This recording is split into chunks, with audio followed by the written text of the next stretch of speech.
2026 சட்டமன்ற தேர்தலுக்கான பணிகளை எல்லா கட்சிகளுக்கும் முன்னாடி தொடங்கினது திமுக தான். அடுத்தடுத்து மாநாடுகள், பொதுக்கூட்டங்கள், பூத் முகவர் ஆலோசனை கூட்டங்கள் இப்படி பரபரத்தது அறிவாலயம். அதுக்கு பிறகு வண்டியை ஸ்டார்ட் செஞ்ச அதிமுக கூட்டணி பேச்சுவார்த்தைகளை ஓரளவுக்கு முடிச்சிட்டு பிரதமர் தலைமையில முதல் கூட்டணி பொதுக்கூட்டத்தையும் நடத்திருச்சு. ஆனா இதுவரைக்கும் கூட்டணி பேச்சுவார்த்தைக்கான குழுவை கூட நியமிக்கல திமுக. கூட்டணியில இருக்கும் கட்சிகள் எல்லாம் தங்களுடைய இமாலய எதிர்பார்ப்புகளை அறிவாலயத்தின் மீது திணிக்கிறாங்க.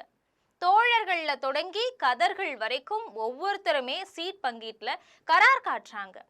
டார்ச் லைட்ல தான் நிற்போம் அப்படின்னு கமல்ஹாசன் வம்படியா சொல்றாரு. அவங்கள டீல் செய்ய முடியாம ரொம்பவே கலங்கி போயிருக்கிறாரு முதல்வர் ஸ்டாலின். பேச்சுவார்த்தை குழுவை அமைச்சிட்டா அந்த முரண்பாடுகள் எல்லாம் வெளிச்சம் ஆயிடும் அப்படின்னு பதறுது அறிவாலயம்.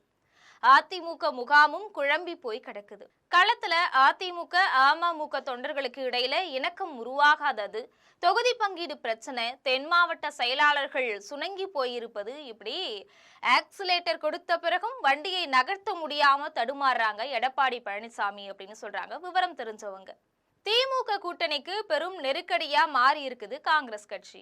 ராகுல் கனிமொழி சந்திப்பு நடந்து ஒரு வாரம் ஆகியும் ஒரு மாநிலங்களவை சீட்டுடன் 28 தொகுதிகளை ஒதுக்க அறிவாலயம் முன்வந்த பின்னரும் கதர்கள் இறங்கி வரல.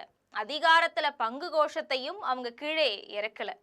இதுக்கிடையில கடந்த பிப்ரவரி 5ஆம் தேதி சென்னைக்கு வரதா இருந்த காங்கிரஸ் பொதுச் செயலாளர் KC வேணுகோபாலுடைய பயண திட்டம் 2வது முறையா ரத்தாயிருச்சு. சென்னைக்கு வந்தா முதல்வரை சந்திக்க வேண்டியிருக்கும். இதனால காங்கிரஸ் உடைய பேர வலிமை குறைஞ்சு போயிடும்.